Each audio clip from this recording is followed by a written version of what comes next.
Welcome to Visual Aid 5001c. In this visual aid, we're going to be going through Work Instruction 5001c, the ReportRighter validation walkthrough. And in this, we're really just going to be going step by step through the ReportRighter validation that we here at ENG Suite provide you to get you started.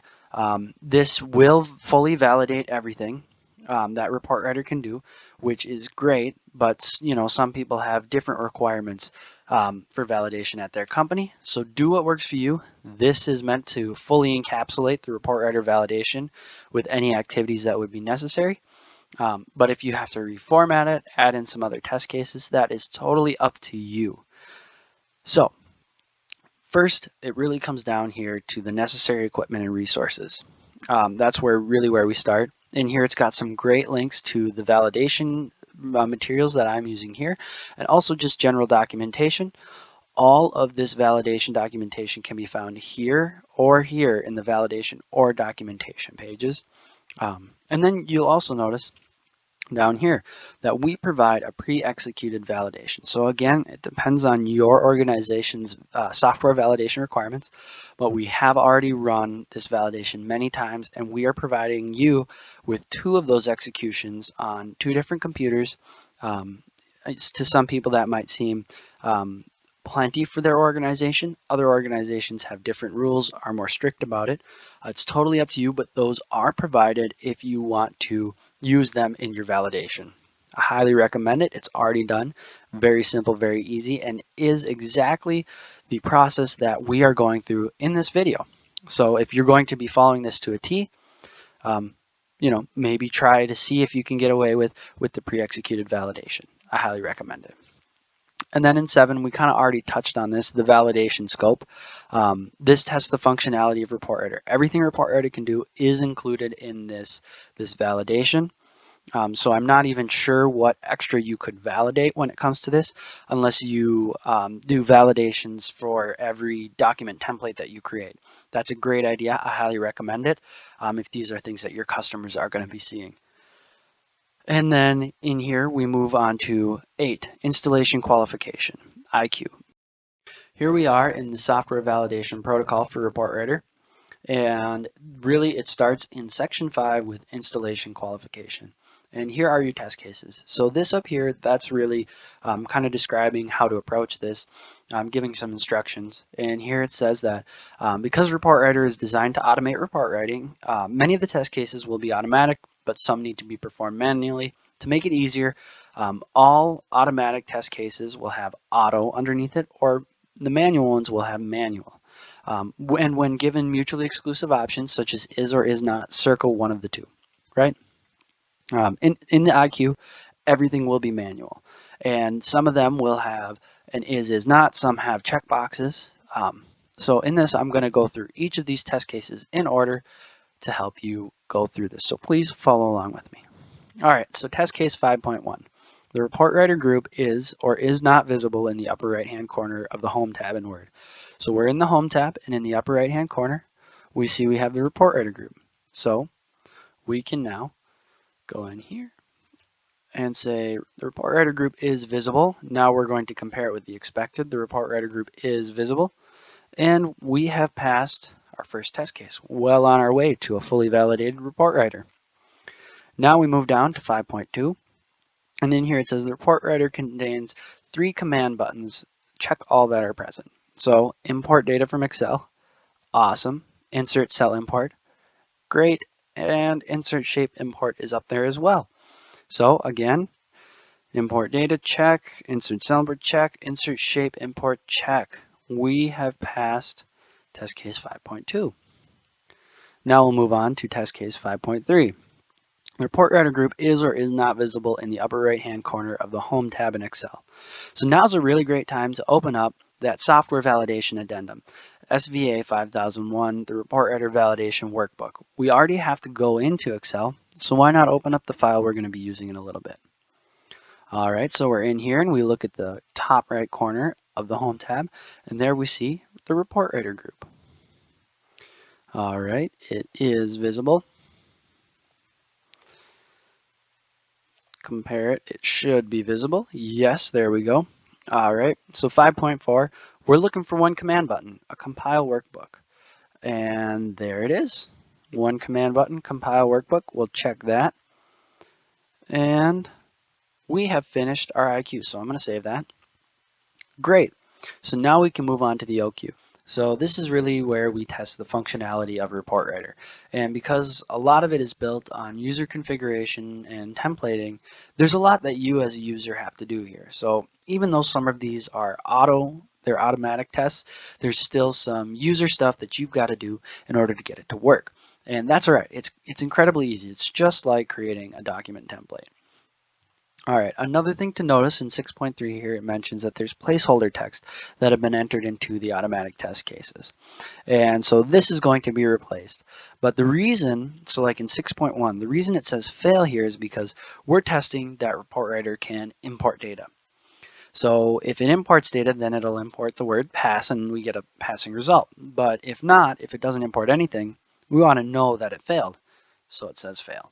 And later on there's one where it's not supposed to import anything, and that one says pass, because if it were to import anything, it would fail. But for the most part, we don't have to worry too much about this because the goal is that they'll all be replaced. All right, so let's get started with test case 6.1. So first, we're going to go right into the validation workbook and click the compile workbook command. All right. So here we are in VA5001 ReportRighter Validation Workbook, which we already have open from earlier in the IQ. And we're just going to click this ReportRighter button here, the Compile Workbook button. Click it. And your workbook has been successfully prepared. Awesome. So let's go back to the instructions. And it says that we should save and close this. Great. Make sure you save, otherwise the settings the compiling won't be saved into the workbook, right? So we've saved it, we can close out. We are done with Excel. Now we're just going to go into Word. 6.2, no specific instructions. 6.3, we are going to open this. Great, we're already in the ReportRighter validation protocol. And we are going to select the text. So what it means to select or highlight, we just do that to it. And then we are going to hit the Insert Shape Import. So we click that. Great. And now it's put in this awesome little placeholder image. And this is super important because this image is going to allow us to format it however we want. So what's going to end up happening is the picture that we're taking from Excel, so the shape, can be a chart, it can be a picture, whatever, is going to replace this. So it's going to be the same width. It'll be the same height if the aspect ratio isn't locked. Right now it's locked on this. That's the default. But it's great because this is our image right here, and we leave it here, and this looks like if it's too big, it's messing with our formatting. So we're going to go down, and now we know exactly how big it's going to be when it comes in. Moving on to 6.4, select the text in 6.4 and click Insert Cell Import. All right, let's move on. We are going to open the ReportRighter task pane in Word. So click the import data from Excel, it opens the task pane, and in here you'll notice it's locked. So if we go over to work instruction 5001c, we know that we are supposed to type in QWERTY as the password, QWERTY, and it is case sensitive, so we better change that. Hit enter, and now our settings are unlocked. Great. So 6.6, we want to scroll through and find test case 6.4 result, which will be right at the bottom. And we change this to test cases 6.1 to 6.13. Our cell is E9. And let's hit save. And then we move down to 6.7. And we're going to look for test case 6.3 result, which is a shape setting. So we'll go right down to the bottom, and there it is. And we want to name this test case 6.3 shape. Okay, so then 6.8 says save the document, close it, and open it again. So I'm just going to save this. If I close out, it's going to stop the recording. So you go ahead and close it out, bring it back up, and let's move on to 6.9. All right, so in 6.9, cells without data are not imported. We're not going to do anything here. This is that one I mentioned earlier that has a pass because we don't want the data to change. 6.10, that's manual. then 6.11, if you closed out, which you should have if you're following the protocol correctly, you're going to hit the import data to open this back up. All right. And so once you do that, you're going to click the choose file, and we're going to navigate to that workbook we used earlier. I've got mine right here because I've already run through this. Just running through it again so that you can see how this works. So now I'm going to select it by double click, just like in any other opening file dialog. Now you can see our workbook is there, and we're going to now import the data. So click import data and watch this. Here we go. All right, look at that. It's beautiful. It's filling out all of our information for us. All right, now it's auto-sizing the tables. Just incredible. This is really the fun part of writing a report now, because now we just get to sit back and watch. All right, it is done. So let's go back and see how we did. Pass, pass, pass, pass. Okay, pass, fail. This is a manual one. So to check the result, wait until the instructions have been followed and the report has been generated. Then check 6.4. If it says pass, then the test case passes. 6.4,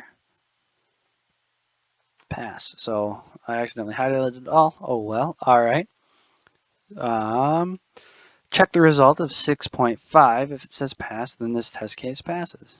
6.5, pass. And actually, I'm sorry, this is a typo here. We want it to say 6.3. It used to be 6.5. And it still says pass, so we're still good. Great. All right, save settings, pass. Data is not imported, pass. But what you'll notice is now it's highlighted.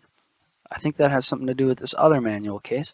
Sure enough, it says, check the result of test case 6.10. If highlighted, the test case is successful. So we passed. Pass, pass, pass. Move on here, we pass. Move on here, pass, pass, pass. Pass, pass, pass. Great.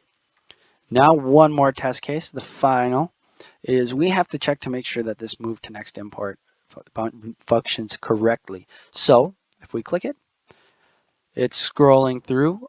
Awesome. Now we get to replace that with pass. Save it. Whoa, save it. We're good. And we get to move on to the results. So if all test cases were successfully executed, then the qualification requirements are successful and validated. So here we're just going to report for each of these. We passed our installation qualification, and we passed our operational qualification. Save it again. And down here in this future validations, this is just letting you know our commitment to you having great software that's fully validated. Before any new release versions, we'll give you notification 60 days beforehand so that you can prepare. And on that 60 days, in that notification, we will be giving you the executed protocol, just like we're doing now, the pre-executed. We're also going to give you the protocol, we're going to give you the addendum, and any other information that might come with future validations, just like you're getting now. It'll come out 60 days beforehand. That way you can prepare, get everything, scheduled, set up, so that right at that 60 days, you can validate it right away, and you never have to write a report with unvalidated software. So now down here, we have just a little sign off for whoever performed it and whoever reviewed it. So this is great. This is the entirety of the ReportRighter validation. Trust me, it's just incredibly easy. I've done many software validations, and none of them are quite as easy as this automated process. So thank you so much. I hope this helped. You can always contact us at rr.help@engsuite.org. Thank you so much. Have a great day, and please do something awesome.